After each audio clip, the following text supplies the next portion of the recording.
Selamat siang, salam semuanya. Ketemu lagi dengan saya, Rahmat Hadi. Saya saat ini akan menyampaikan firman Tuhan yang selama dalam minggu-minggu ini saya sampaikan kepada jemaat-jemaat dari rumah ke rumah.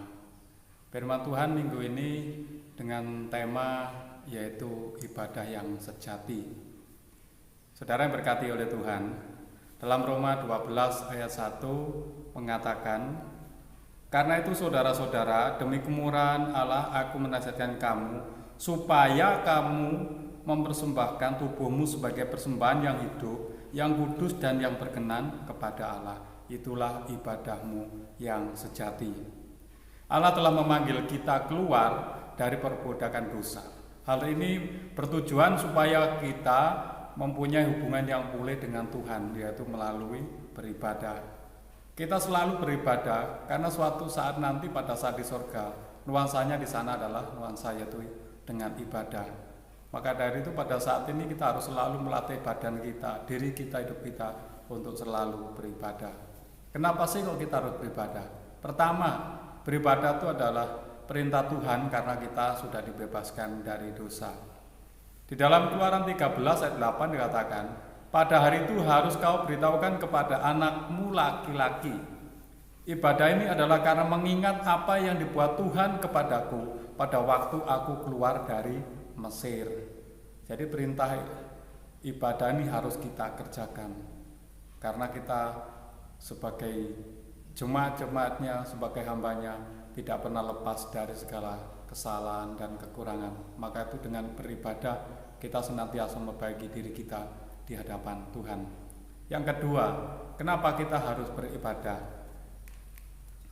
Karena di dalam ibadah itu ada persekutuan dengan Kristus. Yohanes 17 ayat 20 dan 21 katakan, "Dan bukan untuk mereka ini saja aku berdoa, tetapi juga untuk orang-orang yang percaya kepadaku. Pemberitaan mereka supaya mereka menjadi satu sama seperti Engkau ya Bapa di dalam aku dan aku di dalam Engkau, agar mereka juga di dalam aku, supaya dunia percaya bahwa Engkaulah yang mengutus aku." Jemaat yang berkati oleh Tuhan dan saudara semua, pada saat ini kita sudah membaca beberapa firman Tuhan. Satu doa dari Tuhan Yesus adalah agar kita dengan Yesus menjadi satu, yaitu di dalam persekutuan dengan Kristus, di dalam ibadah. Di dalam ibadah kita juga bersekutu dengan teman-teman kita yang lain, bersekutu dengan keluarga kita, bersekutu dengan jemaat yang lain. Pada saat kita bersekutu, kita melupakan apa yang ada di belakang kita. Kita melupakan kekayaan kita meninggalkan jabatan kita taruh persoalan kita, semuanya kita taruh dalam Tuhan.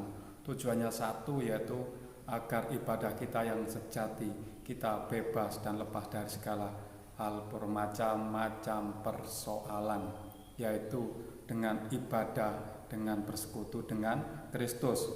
Yang ketiga, kenapa kita harus beribadah? Karena ibadah itu mengandung janji hidup yang kekal. 1 Timotius 4 ayat 8 katakan, "Latihan badani terbatas gunanya, tetapi ibadah itu berguna dalam segala hal karena mengandung janji, baik untuk hidup ini maupun hidup yang akan datang." Di dalam firman Tuhan ini dijelaskan agar kita semua ingat bahwa di dalam ibadah ada janji hidup yang kekal. Apapun yang kita lakukan sekarang di dalam kebenaran, itu akan menentukan hidup kita di masa yang akan datang. Ini artinya kualitas hidup di masa depan kita ditentukan oleh kualitas hidup di dalam ibadah kita masa sekarang. Kita hidup di dalam dunia ini yang penuh dengan dosa. Kita dikelilingi dengan segala kejahatan, kegelapan. Kita dikelilingi dengan segala hal-hal yang tidak berkenan kepada Tuhan. Bahkan suatu kuasa yang akan mengambil roh damai sejahtera dalam kehidupan kita. Maka itu mari kita terus beribadah kepada Tuhan sebagai kewajiban kita. Karena ibadah itu mengandung janji hidup yang kekal. Lalu bagaimana dengan ibadah yang sejati? Ibadah yang sejati adalah ibadah yang kita lakukan yaitu di dalam roh dan kebenaran. Ibadah yang sejati itu dilakukan dalam roh dan kebenaran dengan ketaatan akan firman Tuhan dan bertekun sabar dalam penderitaan. Dilakukan dalam roh dan kebenaran. Yohanes 4 ayat 24 dikatakan, Allah itu roh dan barang siapa menyembah Dia harus menyembahnya dalam roh dan kebenaran. Mari kita sembah Tuhan di dalam roh dan kebenaran. Ada tingkatan dalam penyembahan. Pertama, penyembahan itu hanya dalam daging, hanya mulut atau tubuh yang beribadah, yang mengucapkan doa, yang dihafal, menceritakan Alkitab. Padahal hati dan pikiran tidak ada di dalam hadirat Tuhan. Tingkatan yang kedua, penyembahan hanya di dalam jiwa saja.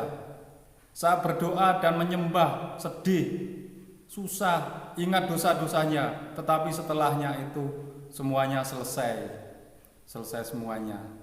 Tidak ada efeknya, tidak ada manfaatnya di dalam menyembah.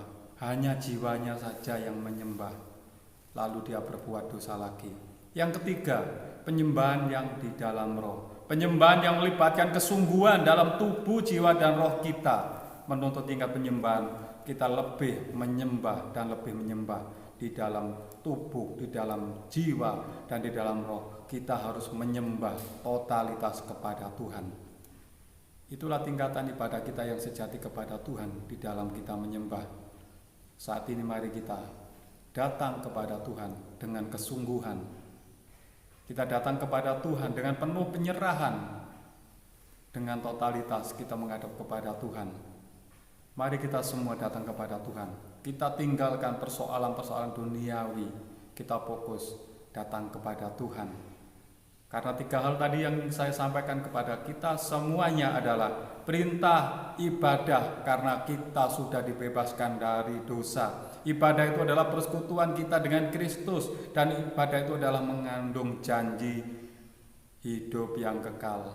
Itulah ibadah yang sejati yang wajib kita lakukan di dalam kita mengikut Tuhan sekarang sampai selama-lamanya. Terima kasih, Tuhan Yesus memberkati. Salam. Ya, terima kasih sudah menonton video kami. Jangan lupa like, subscribe, komen, dan nantikan video-video dari kami selanjutnya.